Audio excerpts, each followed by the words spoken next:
In yesterday's lesson, we learned more about the Lakota Sioux tribe and how they depended on the buffalo for food, tools, clothing, and even their homes. In today's read aloud, you're going to learn more about the clothing and the houses of the Lakota Sioux.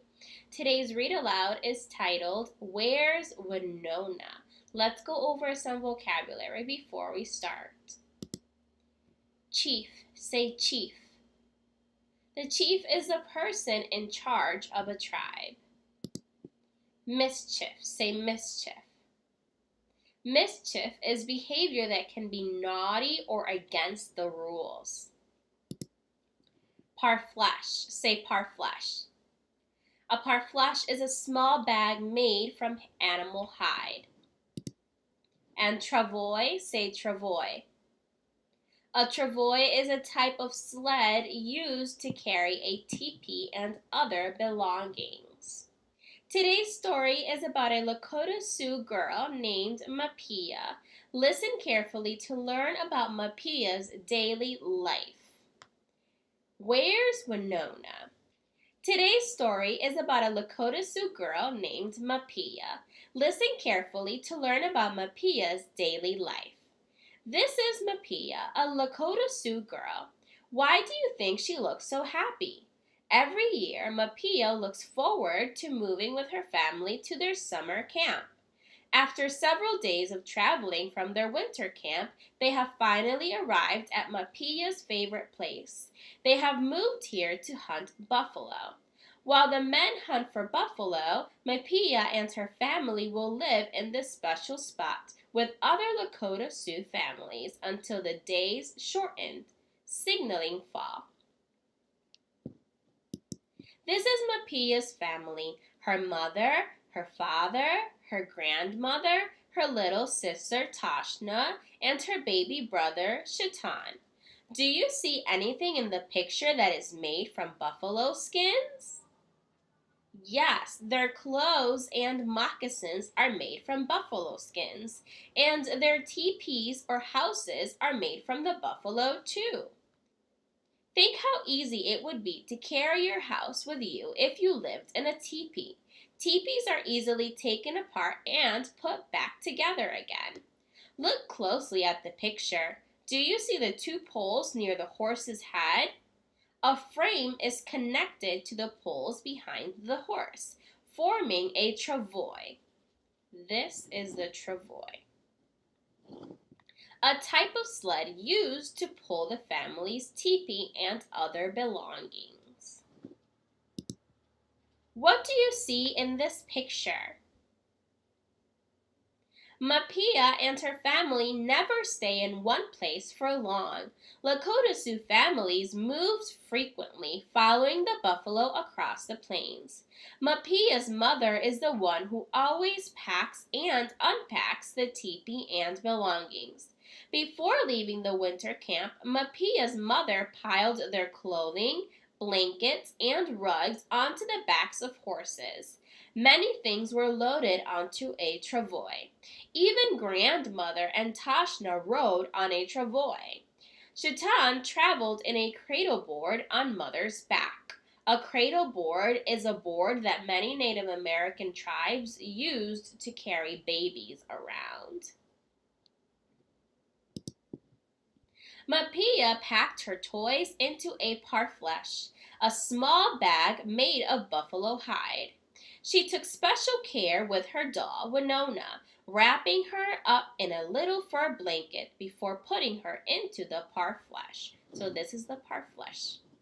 Mother made Winona for Mapia. Mother also helped Mapia sew clothes and little beaded moccasins for the doll.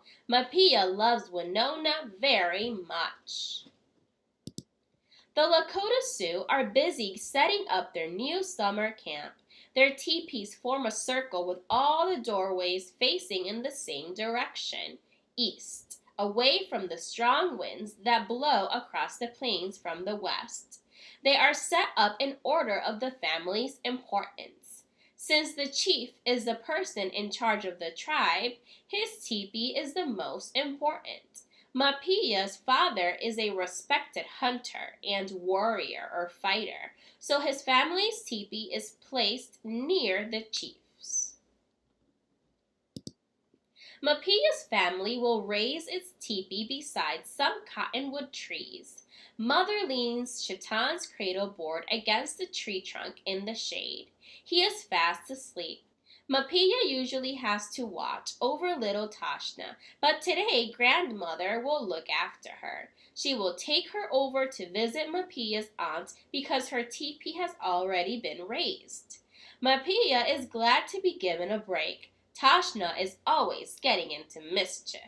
So getting into mischief means getting into trouble for doing something naughty or against the rules. Mother starts raising the teepee's frame with its long, thin wooden poles. To build the teepee, Mother ties 3 poles together. Using a long rope, she pulls them upright to form the shape of a triangle. This makes a strong base. Then she adds more poles to the frame, leaning them against the notch formed by the 3 poles at the top. The teepee cover is attached to the last pole. Lifting that pole up at the back of the teepee, Mother leans it onto the other poles. Then Mapia helps her pull the cover around the poles, making the walls for the teepee. They join the 2 sides of the cover with pegs, leaving an opening for the doorway under the last peg. During the hot summer months, they will roll the teepee cover up from the bottom to let in air. The smoke hole at the top of the teepee can be opened and closed too, allowing smoke to escape or air to flow in. At last, the teepee is completed. Mapia thinks about her own toy teepee. She wants to set it up for her doll, Winona. Mapia took the toy teepee apart before packing it and will put it together again just as her mother did with the family's teepee. By copying her mother in her play, Mapia learns how to do things she will have to do when she is grown up. Mapia finds the parfleche in which she packed her toys lying open on the ground. She reaches inside and pulls out the soft deerskin teepee cover and little wooden poles. Winona's little fur blanket is there too. But Winona is not inside the blanket.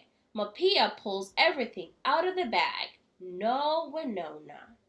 Worried, Mapia searches through the other bags, but her doll is not inside any of them. Did Winona fall out of the bag while the family was traveling there? Is the little doll lost in the long grass that covers the plains? So much grass. Such a long trip. If Winona fell out along the way, how will Mapia find her? Mapia's father finds her searching for Winona in the long grass.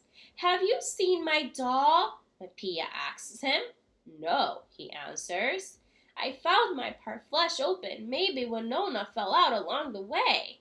"Don't worry," father says. "I was the one who took all the parfleches off the horses when we got here. None of them were open. Your doll could not have fallen out along the way." Mapia joins her mother, who has made a fire and is starting to cook.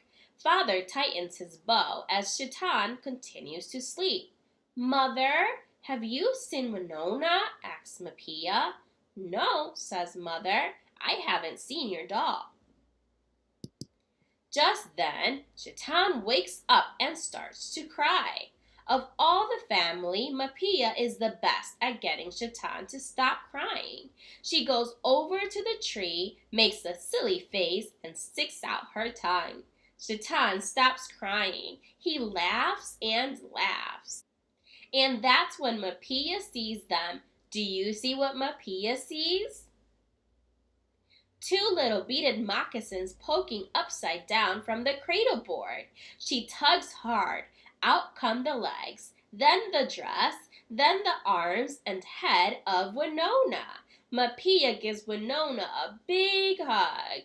Mapia asks, "How did you get in there, silly girl?" At that moment, Tashna toddles over from her auntie's teepee with grandmother trying her best to keep up. Tashna sees the doll. Nona, she exclaims. She pulls Winona out of Mapia's hand and sticks the doll back inside Shatan's cradle board. Now I know who did it, says Mapia. It was little sister. You are right, Mapia, says Mother. I suppose tomorrow I will have to make Tashna a doll of her own. That was a cute story, and I'm glad that Mapia found her doll. Have you ever lost something? How have you felt when you lost something that you cared about? That is all we're going to learn today about the Lakota Sioux, so you can go ahead and answer the questions.